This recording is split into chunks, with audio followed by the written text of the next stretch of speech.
Et nous sommes de retour sur le plateau TV des JFR 2018 et je suis en compagnie de Volodia Dangoulov-Ross. Bonjour. Bonjour. Vous êtes radiologue pédiatrique à Necker et co-responsable de la SFR Junior. Alors la SFR Junior, justement, quelle est sa contribution exactement au JFR ? Je vais me faire de l'autopromotion, mais une grande contribution qui est maintenant vraiment bien organisée depuis quelques années avec la SFR qui a fait une grande place aux juniors dans ce congrès, qui commençait par un accueil des nouveaux internes vendredi matin, et puis ensuite un déroulement tout au long du congrès de séances dédiées aux juniors avec l'exemple des cas cliniques où les juniors participent directement, mais aussi des séances pédagogiques qui sont particulièrement destinées à de la formation, disons, un peu plus initiale, et un encouragement à participer à toutes les séances scientifiques également pour à la pointe de la radiologie d'aujourd'hui, mais vraiment d'encourager les juniors à y trouver leur place. Et je pense que maintenant, ça marche vraiment très bien et qu'ils sont contents d'y participer.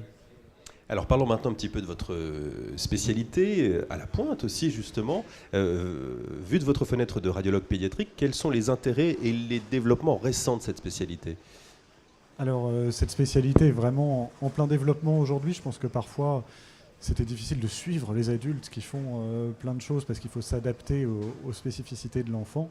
Mais là, c'est vraiment à la pointe et ça ne fait clairement pas que suivre, ça développe des nouvelles choses. Il y a des nouveautés en échographie et le village des ultrasons des JFR permet de bien s'en rendre compte. Il y a des nouveautés en IRM dans un peu toutes les spécialités. Et d'ailleurs, on le voit bien, il y avait une séance scientifique hier, une aujourd'hui, avec de nombreuses présentations qui couvrent toutes les spécialités. Donc, une spécialité qui est vraiment dynamique et qui se développe. Donc c'est très agréable pour nous, pour moi qui suis en début de carrière, d'arriver à ce moment vraiment très riche.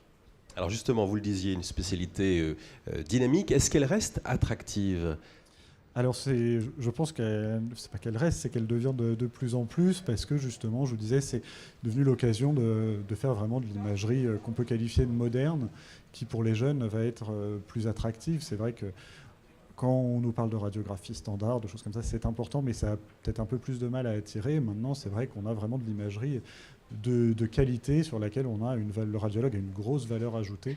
Et je pense que ça attire et ça va continuer d'attirer les jeunes. Et puis, n'oublions pas l'international, les jeunes radiologues étaient présents hier, racontez-nous un petit peu. Alors hier et pendant tout le congrès, effectivement, on avait beaucoup de jeunes radiologues étrangers.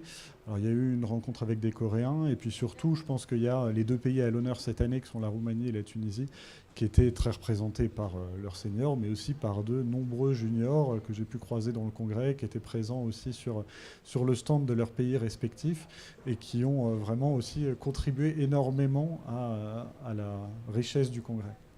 Parfait, merci d'avoir accepté de répondre à nos questions. Avec plaisir. Et excellente JFR à vous et à très bientôt sur notre plateau TV. Merci.